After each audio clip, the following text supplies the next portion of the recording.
it becomes a lot easier to take a look at the scope of the content that's necessary for us to produce. How are we going to get this content out there? What comes first? What comes second? How do we create one big asset that then gives us 15 smaller pieces of content?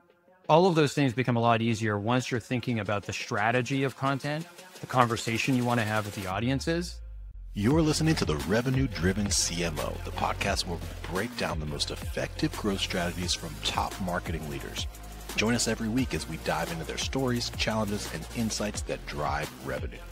This show is brought to you by Level Agency, where AI-enabled performance marketing expertise blends the art and science of marketing to deliver measurable results. Hello, everybody, and welcome to another episode of Revenue-Driven CMO. I'm your host, Chris Mechanic, here with a really exciting guest that I'm pumped to have on the show today. Today's guest is someone who truly embodies the evolution of modern marketing leadership. And for 20 years, he's been sitting literally at the intersection of marketing, technology, and really just building growth engines. He started on the technical side as a developer, which is something that I think gives him a really unique perspective as, you know, from developer to marketing ops and now into this C-suite, which means like he's not just somebody that talks about data and talks about systems and tech. Like he's built them, you know, personally and optimized them and scaled them to produce, you know, real business impact and outcomes. So I'm incredibly excited to hear his perspective on marketing because he's got that engineer's mindset where he's just, you know, he's just laterally thinking and blending a lot of different things together. So ladies and gentlemen, welcome to the show, Mr. Ian Lowe, CMO at Level Access. What's up, Ian? How are you, man? Hey, Chris, thanks a lot for having me on the show. I am doing absolutely great. I'm really excited to be with you here to talk about all things marketing. This is going to be awesome. Heck yeah, man. I can't wait to dive into it with you. You know, we like to lead with the good stuff. So why don't you just lay it on us? Like, what would you say is one of your biggest secrets to success in marketing? Oh, yeah. You know, I think when we think about like secrets or like what marketers need to know, for me, it's always been, and I guess this is part of like my technical background coming up through marketing operations. It's always been about how do you build scalable engines of technology, people, and process that can grow and change as the organization changes and the scale that you need to deliver like modifies over that period of time. And so I think a lot of us think about that when it comes to things like, you know, demand and how we're going to like scale demand, scale advertising, scale the throughput. And that's like critical. Absolutely. But something that organizations don't always think about is how do you scale content? And in my most recent gig here at Level Access, this has been so important to our ability to scale our internal operations, but also scale up to the needs of the market. And when you think about scaling a content engine, there's like these constantly competing issues at play. There's a question of quantity. How do you get enough material out to really fuel a content engine? But then there's this competing side of quality. And I think a lot of marketers today are really aware of like that trade-off when it comes to quality, because there's this temptation to just like go out and create a massive amount of AI generated content, but it doesn't quite work, right? Like if you're going to go out with good content marketing, you got to come out of the gate with good thought leadership, something that separates you, defines the market, defines your approach to market. And so you're building that content engine. It's a question of how do you do both of those at the same time? How do you build those muscles to create really great content? But how do you also do that at scale so you can roll out a maximum volume in the period of time that you need to fit your demand requirements and your awareness requirements? Yeah, no, I totally hear you and I totally agree. And I think that the state of content today, if you looked at 100 organizations, I feel like mostly, especially like B2Bs, are in the camp of like quality over quantity. Like they're not publishing that much quantity. Like I think 80 out of 100 of them would be in that camp. There's 20 out of 100, which are in the quantity and just like pumping out, you know, shit regurgitated AI content. But there's really not that many, I think, that are blending the two, whether with AI or not, like to produce the quality and the quantity. So I'm really interested to hear how you guys have done that. If you could like just describe, like I remember when we were on the prep call, you were like, hey, we used to do like 30 pieces of content a quarter. And then now we're doing like 100 plus. So what was it? What did it look like at 30? And then what does it look like today? Like what were the major changes between those two spots? Yeah, I think it starts off when content is ad hoc. It always takes longer to produce. Do you know what I mean? Because you're in this area of like, oh yeah, now we need a blog post. You kind of like to drop everything. You got to go produce that blog post, get everybody to sign off on it and get it out. And you don't really get that next piece of content into the queue until the next idea comes. And that's definitely where we kind of started from, this sort of ad hoc nature of like, oh, there's a topic. I guess we should write something about it. And there were a few key things that we did to change the direction of that. First of all, I cannot like overstate the importance of getting like a really solid content strategist and content leader that is really focused on how do you build out a stream of content. For us, we were really blessed. We had Nicole McTheney came on board. She brought in Kat Kolpe, Avery McDonald, some really great content people that were able to focus on this execution engine. So first of all, get out of ad hoc mode. Start thinking about more broadly about what's the conversation you're trying to drive into the market. Ultimately, what's marketing? We're just trying to have, conversations that matter to audiences that mean something to us. And if we can do that and do that repeatedly, we're going to be okay. So first of all, we pulled ourselves back out and we said, hey, what's the stream of content we want to produce here? And not necessarily like something as prosaic as like a content calendar, more of like, what are the most important conversations we can drive into our industry? For us, that's conversations around, the need for software to be accessible under the regulations, or it might be about what does compliance mean in these different verticals? Or it might be like, hey, we need to do first party research in order to really understand what's happening in the market. And once we kind of lift ourselves up from that, it becomes a lot easier to take a look at the scope of the content that's necessary for us to produce. How are we going to get this content out there? What comes first? What comes second? How do we create one big asset that then gives us 15 smaller pieces of content? All of those things become a lot easier once you're thinking about the strategy of content, the conversation you want to have with the audiences. And then it's just a question of execution, which just execution is really hard because you immediately run into that problem of quality. And that for our industry was particularly challenging. Digital accessibility is a space that's got, a lot of technical components. There's like standards around what does it mean to be accessible and not accessible. There's a bunch of laws, litigation, and regulations that surround it. So like, even before you start talking about like our perspective and our products, there's a lot of accuracy. There's a lot of context that the writers have to have. So one thing that has not worked for us, surprisingly, that I've used in other places is like spinning up content agencies. This has really been about getting internal folks up to speed, getting them deep in our culture, deep in understanding the specifics of our industry, so we can trust when they're producing content, it's going to be not just on brand, but it's going to match that level of accuracy we as category leaders feel like we need to be at. Yeah. So the folks that you mentioned, Nicole and Kat and the third one whose last name was McDonald, I think that's the first name, but yeah, Avery. Is their background in accessibility, or is their background more in content, or is it like a little bit of blend of both? Yeah, Nicole, when she came to us, did have some accessibility background. She'd been at an organization before, but the other one's not. And digital accessibility is definitely a growing industry. It's expanded substantially over the last 7 or 8 years. I started as employee number 75 at one company, and we've gone through mergers and acquisitions. We're now over 750 employees. Like the market is like growing dramatically. But you're still like challenged to find people who are deep in the accessibility expertise. So yeah, being able to find that talent, you're not necessarily going to find people off the shelf that have that depth of understanding.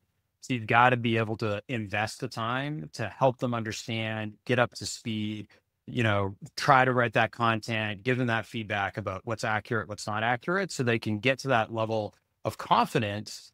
And we've got that level of confidence that they're going to put out material that are very enthusiastic, sort of advocate community, people who care deeply about accessibility out in the industry, people in the people with disabilities community. to want to look at that content and know that it reflects very strongly state of the art, up to date impressions, and reflects what's going to work for our customers and the community.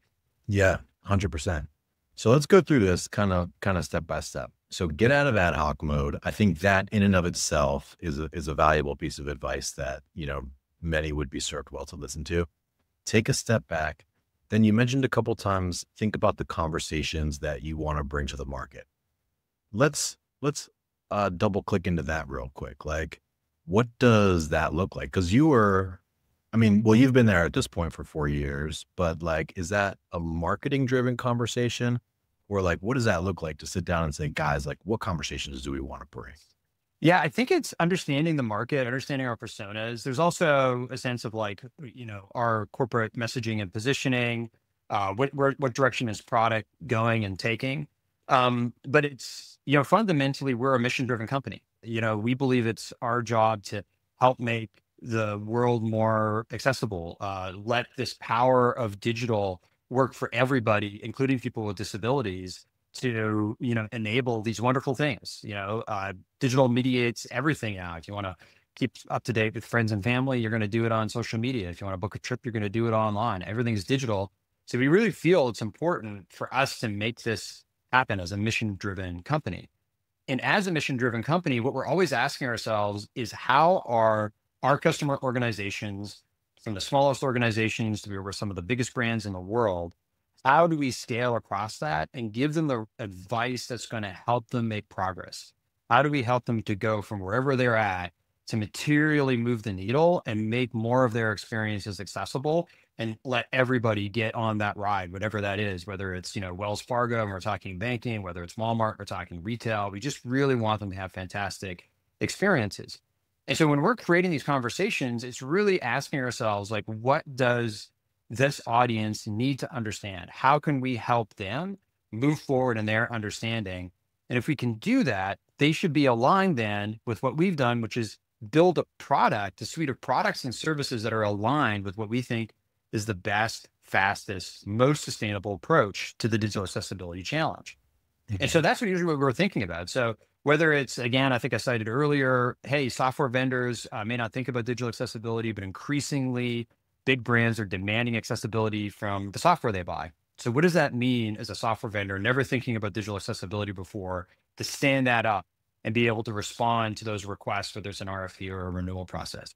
Or you're a large, complex, development organization, because even in a B2C space, even if you're not making software, you kind of start to look like a software company at scale, because you got so many digital touch points, you got so much stuff going on. And suddenly you're asked yourself, well, how do I inject digital accessibility into this complex, development process? And so we want to have a conversation about agile accessibility, incorporating accessibility at the right moment for every stage of the software development lifestyle for maximum leverage on the problem. So those are the types of conversations we usually think about, which is, some of it is like the stuff you'd expect, like, how do I attract demand? How do I convert somebody who's already looking for a product? How do I convince them that we've got the best solution for them? But these larger content conversations really come into play when we're able to take that leadership position, that thought leadership position, that education position, and say, hey, this is how you're supposed to think about this problem. We can really help you come a long way just by reading this assets, engaging this content, watching these webinars. You're going to go from somebody who's a little bit unsure about what you should do to having a very clear idea about how you can attack this problem, make material progress, and, help, people with disabilities get access to all the wonderful stuff that you're building. I see. So you're sort of like molding the buying vision in a way. It's like you're saying, like, hey guys, like, here's the way to get from here to there. And it's with your twist on it and with your style. And then when they, eventually reach out and meet with the sales team likely will be singing the same song. And so they'll, it will match their vision of how to buy. That's right. How do we help educate you about what digital accessibility is, what you can do about it, and structurally how you should approach the problem? And that way you're going to come to us, and we hold ourselves accountable to this. It's not just about hey, let's get them to think about what we're trying to sell. It's really the two-sided street of what is the best way to solve this problem? Great. Let's build products that do it that way. And let's help educate the market on that's how you should approach it. And we bring those two things together, that creates a ton of success in the market. Got it. Okay, good. So now we've nailed down the conversations that we want to have. And this is before we think about even like any content format or any velocity or anything. So we've nailed down these conversations. So at what point does that go from like, hey guys, here's the strategy, to like, hey, now it's time to execute? Like what, or I guess like, what's the next step? Well, we are a high growth company, and there's not a lot of daylight between having some strategies and doing some execution, right? Even while we were delivering these, perspectives on like, here's the overall, conversation you want to drive, here's the strategy we're trying to execute. We're still just running the execution for all that content that you'd normally expect, right? Search engine optimization content, blog content, assets for the sales organization and everything. So it's kind of like a dual window where you're doing all that baseline content production that you need for the execution of the business, building that strategy on top of it, so that strategy can come down and then change that execution rollout. So I think like, when does it happen? It depends on how quickly you can create those conversation strategies and how closely those conversation strategies are aligned with your day-to-day execution, and then getting those like synced up. And I'd say that it's not something that's one and done, right? It's something that has to happen repeatedly as you come up with new campaign themes, new challenges and opportunities develop in the market. We see this repeatedly as we've kind of gone through and had different waves of like, oh, SEO is more important now, so we kind of like move a little bit more tactical. No, it's really critical that we change the perspective when it comes to something like compliance at the state and local level, because the DOJ made some announcements last year about requirements there. So just making sure that we're always rebalancing and reevaluating that between execution and continued strategy development. Yeah. So eventually it does wind up in a content calendar of sorts, or like a workflow management. Of course. Yeah. Got it. And then in terms of the actual production of the content, so you've got this lineup, and it's a mix of like strategic content, and then of course some ad hoc things that people will just request, like, hey, do we have a case study for this? Or, hey, we need that sales collateral, or what have you. And then let's talk about the actual creation of the content. So is it those three individuals who are like sitting down, writing most of the content themselves, or is it a broader like group thing where you've got other folks in the company also contributing? Yeah. So we have a variety of people. We also have some additional writers on the team that have joined us as the team has grown. And then we have thought leaders, subject matter experts who can help create those first drafts and those first runs at content. So yes, the pool of people who might actually write the content larger than that initial group. But I would say, like, when you're thinking about like that initial ramp up period, that like small team was actually able to work wonders, again, because they had such a close alignment with our strategy and understanding. And now we're moving into even higher levels of volume as we're able to bring additional writers, thought leaders, subject matter experts into the conversation and ramp up the volume. And now just like, it's a question of like, okay, you can produce that content. Is it aligned with the strategy that we want to execute? Great. Let's do a copy edit on it. Let's do a strategy edit on it and get it lined up so we can put it into those production cycles. The other thing that we work with now is AI. I kind of like alluded to earlier, just like create a bunch of AI. We use AI tools to help accelerate key parts of our process, particularly when it comes to content reusability. So we've already created that first like high quality asset. How do we get it into lots of different channels? We also use it, or I'm trying to like challenge the team to use it more as an initial writing partner. I think that the models have come a long way in even the last like 12 months. And our ability to like understanding how do you prompt, how do you show really clear examples to the AI of what you're looking for has also come a long way. If you marry those two things together, really great prompting and really great models, you can get some really solid writing partners. I wouldn't say like they can take over your content team. I don't think we're there. If the AI can take over the content team, how much insight are you bringing to the table, right? People want to read your content because you've got something new to say. So LLMs are going to regurgitate other stuff. So make sure that you're continuing to bring those insights. But when we can bring those together, they can be great writing partners. They can help you brainstorm, help you get those first drafts down, help challenge you and critique your writing even, and push you to even higher quality with what you're putting out. 100%. Yeah. Here's like a really simple thing that I do with AI. Like most of the things that I write, I'll use AI either like as a brand, like a writing partner to start or as an editor after. Um, but one thing I like to do is like, okay, so it was our newsletter. We wrote, like TikTok, enables you to take a selfie and turn it into like a AI avatar, right?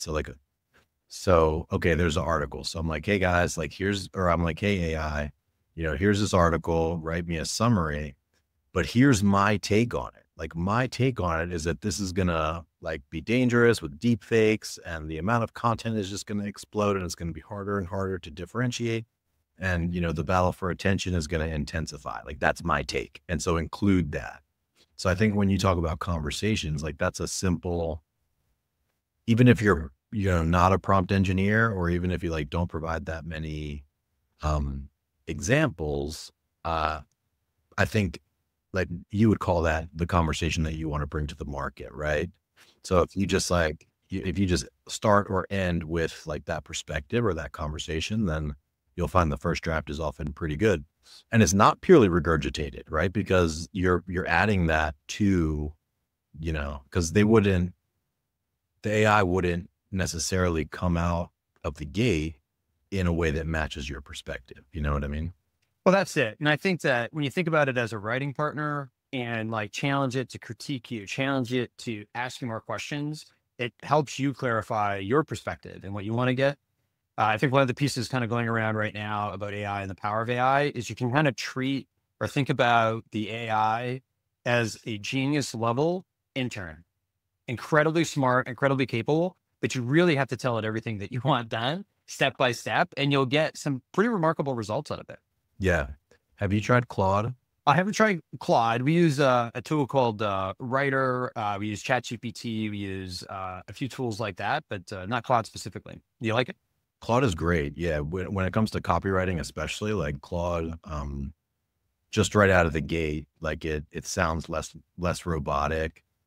It knows the styles better. So like if you ask ChatGPT for headlines, it's almost always going to give you like 2 or 3 words with a colon and then something after it. But like Claude will give you a lot more variety and a lot, different styles. And so yeah, for a lot of copywriting related stuff, I'll use Claude.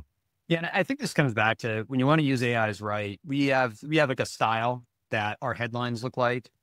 And what you need to do is like actually show it. Like, here's my 10 favorite headlines. Use this as your background. Otherwise, it's just going to go from its own like pool of, training or how it's been prompted in the past. And you're going to get kind of something that looks very predictable after just a little period of time.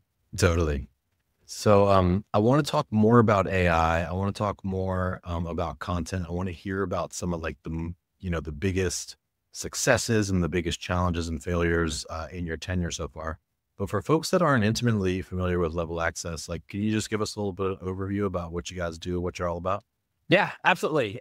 The end of the day, what Level Access does is we help our customers make sure that their digital experiences, mostly web, mobile app, software, but any kind of digital experience, works for people with disabilities, and particularly people who are using assistive technology. There's a lot of different ways we help, but one way to think about this is imagine a blind person trying to come to a website. They're going to use a screen reader. They're going to have the machine is actually going to read the content of the website. You can kind of pretty quickly see like, oh, the interaction model is going to be quite different. They're going to navigate by keyboard. It's going to read links. It's going to read descriptions, and they've still got to be able to pick out a great pair of jeans, and they got to get it in the cart, and they got to be able to, review that cart and get their shipping information in. And so what our job is to help organizations make sure that all those digital experiences are going to work effectively and correctly for those users. And that is backed up obviously by, it's just a great thing to do, right? There is this population, 1 out of 5 US adults self-identify as having a disability. It's an estimated like $1.3 trillion globally of spending power controlled by people with disabilities. This is like a big market that has not necessarily gotten the attention that it deserves. And particularly when talking about like retail, particular, industries, there's just like a natural understanding. This is an important part of our audience. These are people that really matter, and we got to make sure that we're engaging with them. Moreover, it's the law. Under the Americans with Disabilities Act, we are required to make sure that our digital experiences work for everyone and people have equal access. And there has been a huge increase in what we call private enforcement over the last 8 years, where, effectively the courts have decided that, yeah, an individual can sue an organization, a company, for not making sure that experience is accessible. Every year, there's 2,200 to 2,500 lawsuits filed in federal court on digital accessibility under the ADA every year. This is a big deal. It's really changed the nature of the industry over the last like 7 or 8 years. And so you end up in this spot where it's the law, you got to do it. There's litigation risk associated with it, but it turns out it's really good for business. We run every year, we call it the State of Digital Accessibility Report, short for that for SODAR. We run this thing every year. And this year, it's like 86% of respondents say that they feel like digital accessibility has been a competitive advantage for them, because it forces them to create experiences that are more usable. It makes them do deeper testing. It gives them access to a larger audience. And even people, we call this next thing the curb cut effect. Like when you're walking on the sidewalk and they got those little like curb cuts. And ideally, it's like for maybe somebody in a wheelchair, so it's easier for them to get up and down the curbs. But of course, it's better for everybody. If you're like, you're pulling a trolley or you got a suitcase, like the curb cuts are good for everybody. Accommodations for people with disabilities tend to make things better for everyone. And so these organizations, when they put the time and energy into making sure that their experiences are accessible, they're just better for everyone. So they get a bigger audience, give them a better competitive advantage, better digital experiences at the end of the day. And that's our job. We come in, we help them through technology and services to make sure they understand where they are and that they can fix the experiences that they already have. Or when they're building new experiences, make sure they build them with accessibility in mind from the first place and make sure that they're great right out the door. 100%.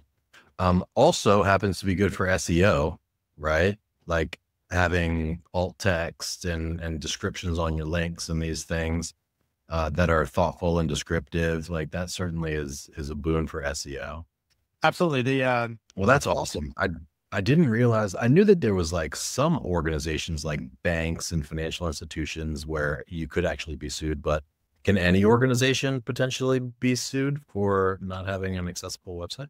That's right. The way I think about it is, so there's a standard out there. It's called WCAG, the Web Content Accessibility Guidelines, that kind of describes the right way to make sure that experiences work for everybody.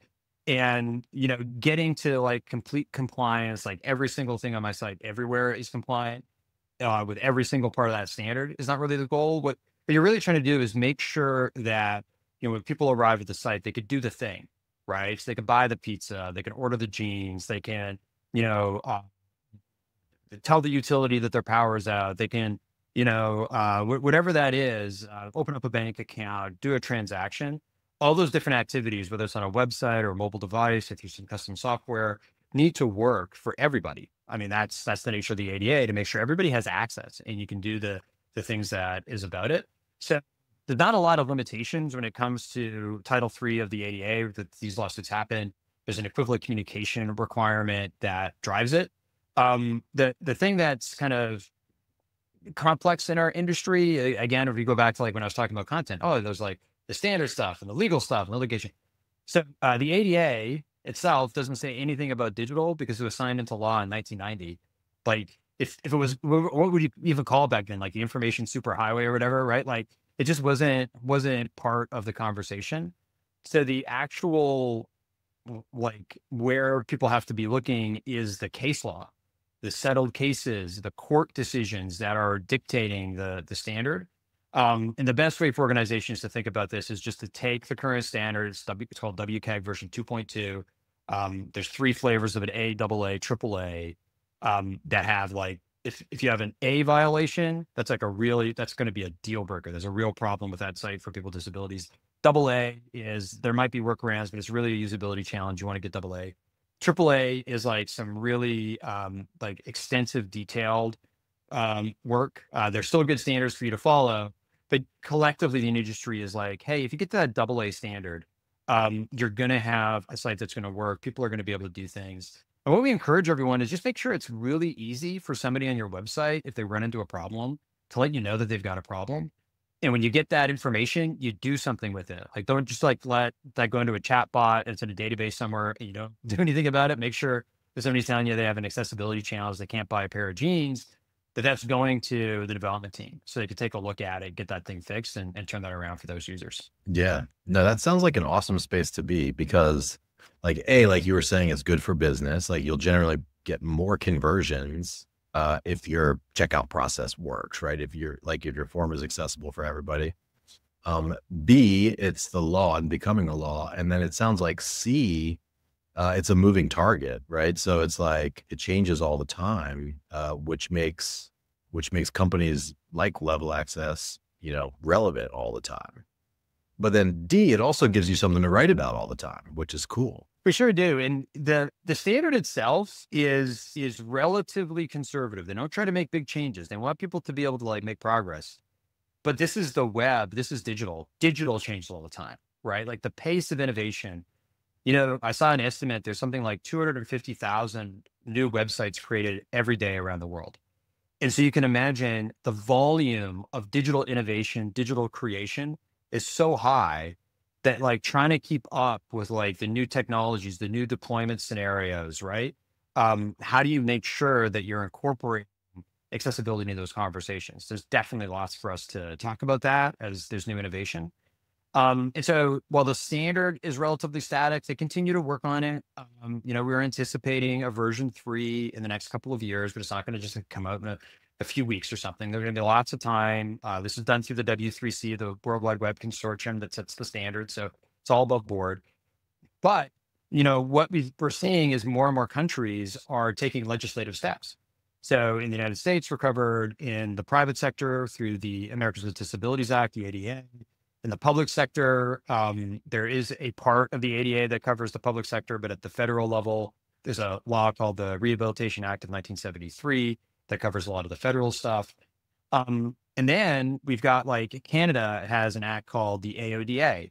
In Europe, a law is coming into effect in June of 2025 called the European Accessibility Act that requires consumer-facing experiences to be accessible. So we're just seeing like more and more of the world turn over and say like, yeah, the standard's been around for a long time, but we're going to require it now. And we're going to make sure that everybody is making sure that the web works for everybody.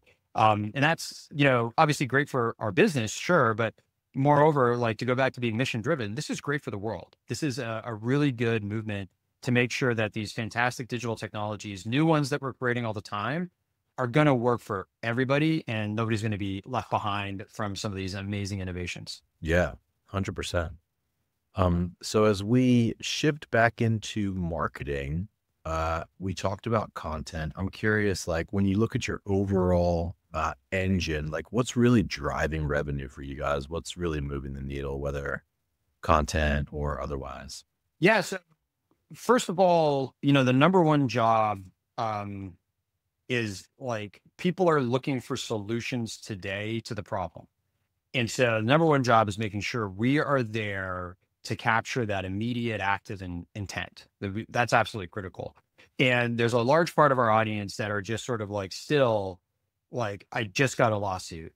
I just got a demand letter, right? And I have to respond. Or even in a public sector setting, hey, our leadership team has decided, hey, we have to fix this because there's a deadline coming up.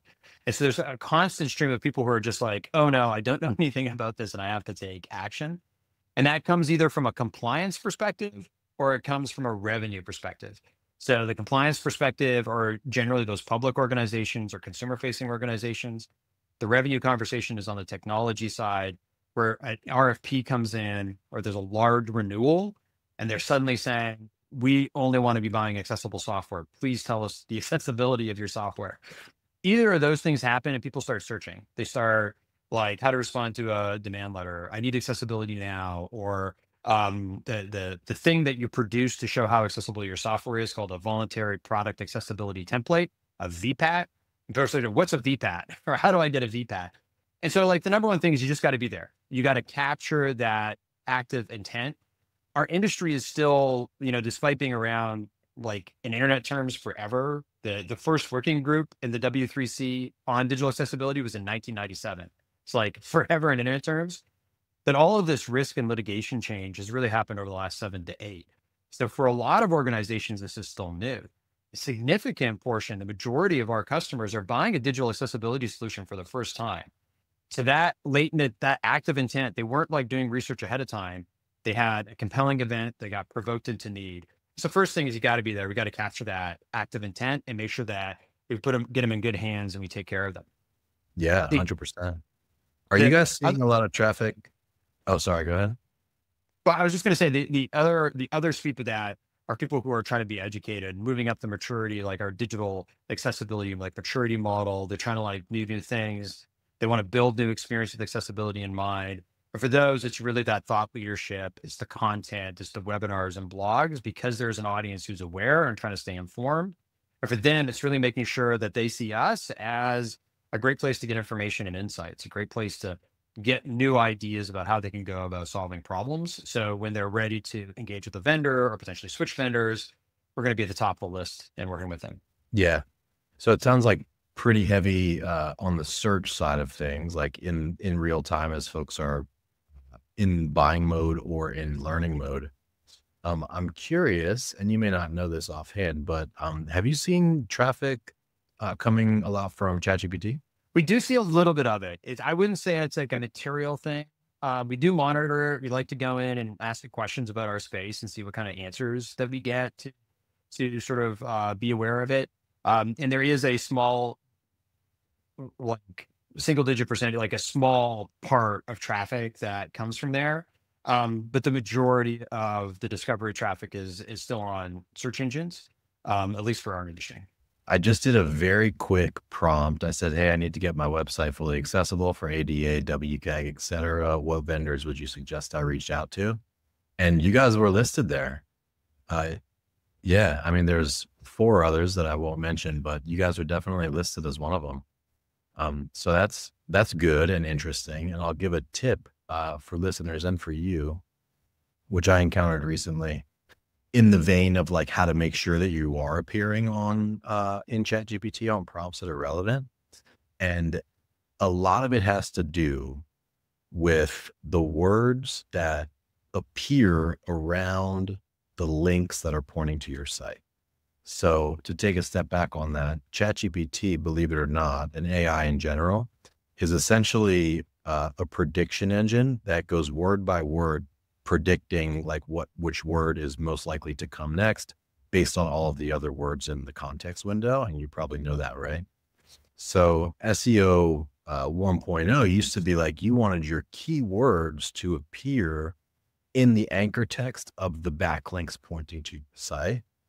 But now it's sort of more important for the words for your brand Level Access to appear in the anchor text of the backlink, and for the keywords that you want to be ranking for to appear sort of around those, like before and after. So I thought that was a pretty interesting take. And I bet you if you look at your own backlink profile, you'll probably see that most of the anchor text is probably branded. And then most of the words around that anchor text is probably relevant. Yeah, I think you're absolutely right. When it comes to things like the LLMs, they want to give you what they've seen before in the right context. So you want to make sure that the training corpus sees a lot of that association work that you're putting together in order to get kind of like a good cold response like that. Like, hey, I'm just looking for something, give me a result. It'll be interesting to see how this develops between like people engaging just like straight on ChatGPT or another LLM versus tools like Perplexity, where it's like, here's my search term, go search the web, kind of figure out how to ask the web or search engines for questions and give you the summary back. Like that comparison is going to be something that develops over time as we kind of figure out what's the best way to do discovery in this new LLM generated world. Yeah, 100%. So as we look forward to 2025 and beyond, like what are some things on the horizon or some things that you're researching, exploring, dipping toe into? Like what's next for you guys? I think from, our perspective, we've had a tremendous run in establishing ourselves, as a credible voice in the market. We recently announced that we were the first vendor in the digital accessibility space to crest $100 million in ARR. We're getting active in multiple new markets. Europe, as I mentioned, is a new law. So Europe, this is a, kind of the GDPR moment for digital accessibility when it comes to Europe.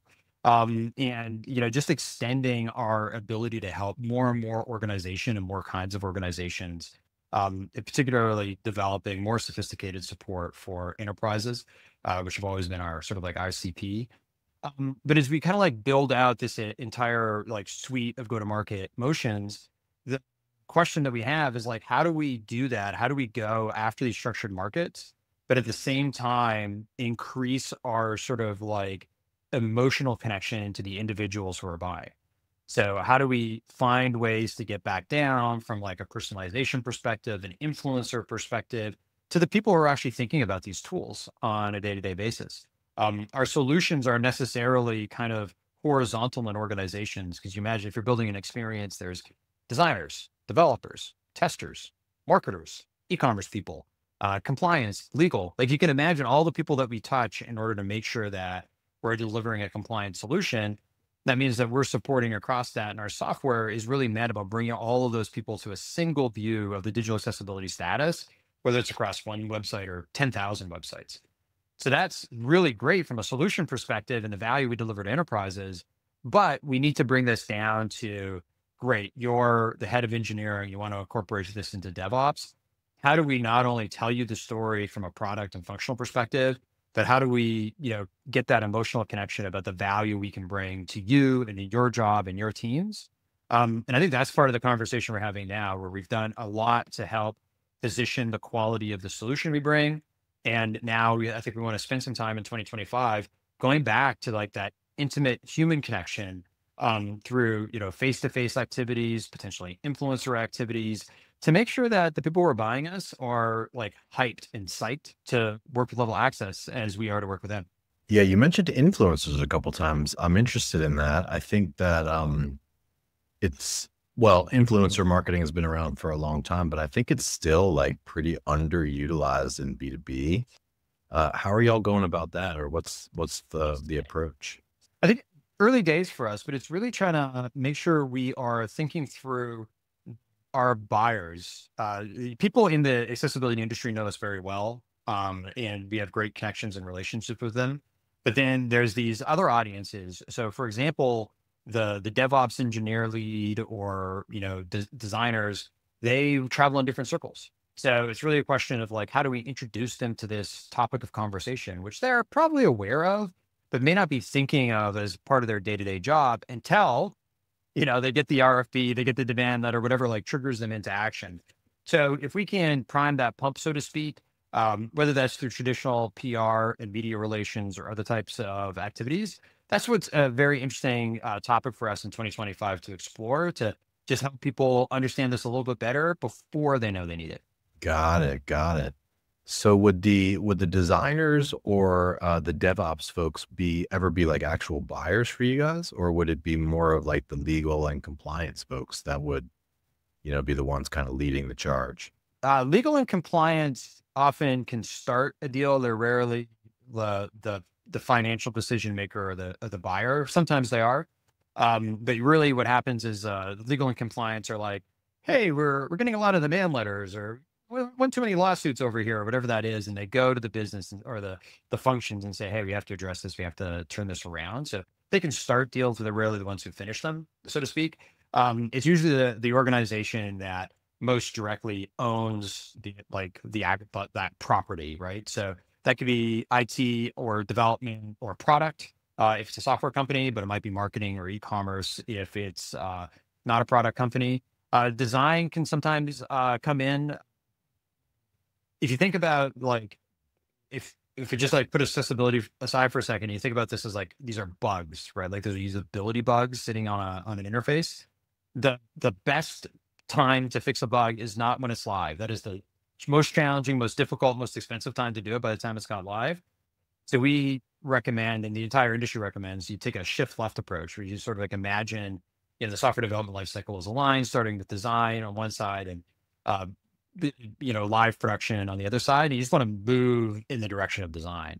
So it's better if you tested it and you found it in testing. It's better if you were testing in development and you like caught that bug while you're actually coding. And it's even better if you catch it in design because you never asked your developers to build something that wasn't accessible in the first place, right? So yeah, designers, they can be really passionate about this. Designers love the idea of like what I'm making is usable by everybody. It's the most human forward, use of their design talents. And it's the way that for most organizations, it's the cheapest way. I'll give you an example. We worked with VML on a partner of ours, big, digital agency, global organization, and we were working on one of their clients, and they take accessibility very seriously, and they kind of understand accessibility and how it moves through their system. And we worked with them to bring our experts in right from day one. And so we were doing wireframe reviews with them. We were doing design reviews as it was going through the design, and we were looking at the development. This is the same process we use internally when we launch new experiences, right? And they said when that site went live, compared to like what they normally see, it was like a 90% reduction in baseline accessibility issues at launch by making sure they were paying attention right at the beginning. So if you can move this earlier in your life cycle, just like any bug, earlier you discover it, cheaper it is to resolve, and the better the overall experience that a customer is going to face. Yeah, no, I can totally see that. And the idea of influencers, I think, is really exciting because it's a huge arbitrage opportunity, especially because you'll probably find there's like hundreds or thousands of these little micro influencers. And it reminds me almost of, it's like everything's coming full circle. Like you remember back in the day, you used to be like, hey, I'll give you $100, Mr. Small Webmaster, like link to me from your homepage, Yeah. And it was just like huge arbitrage because that link, helped with your SEO. It drove direct and relevant traffic, right? So I could totally see that being, being quite successful for you guys, engaging with a few influencers. And if you think about, like, you could do it organically to their audience, that'd be great. You could also run it to cold traffic, theoretically, right? And you could also include it in your remarketing sequences. So like the folks that you're already either paying for on search or attracting naturally to search, like that would be a great asset to add to the remarketing mix, or great assets. Yeah, absolutely. So we'll let you know how it goes, Chris. If we manage to get some wins, we'll be sure to tell you about it. Yeah. Come back and give us an update. That would be awesome. But no, this has been really interesting, really insightful. I'm inspired to go and take a look at our own websites and our clients' websites and see, how they're stacking up from a usability and accessibility perspective. So thank you for the time here today. This has been great. Awesome. Well, thanks a lot, Chris. I appreciate the opportunity to have a chat. Really enjoyed our conversation today. This was fun. Likewise. And for the folks listening, if you enjoyed this, if you learned anything, if you were inspired or entertained at all, pay it forward, share this with a friend, drop us a review or a 5-star like, or wherever you get your pods. Ian, for folks that want to find you, where or learn more about you, where could they go? Yeah. So the company is Level Access. That's the domain, www.levelaccess.com. And I am on LinkedIn. So just look for Ian Lowe, or I am like linkedin.com/LN or IN/IDLOWE, whatever that is. That's my short one. Love it. Yeah. And we'll drop those in the show notes as well. Stay on the line just 1 second, Ian, while we wrap up. But for everybody else, that was another exciting episode of Revenue-Driven CMO, and we will see you next time. Thanks for joining us for another episode of the Revenue-Driven CMO. We really appreciate you being here. For more details, show notes, past episodes, head over to revenue-drivencmo.com. This show is brought to you by Level Agency, combining AI-enabled performance marketing expertise with the right mix of data and creativity to fuel growth. Catch you next week.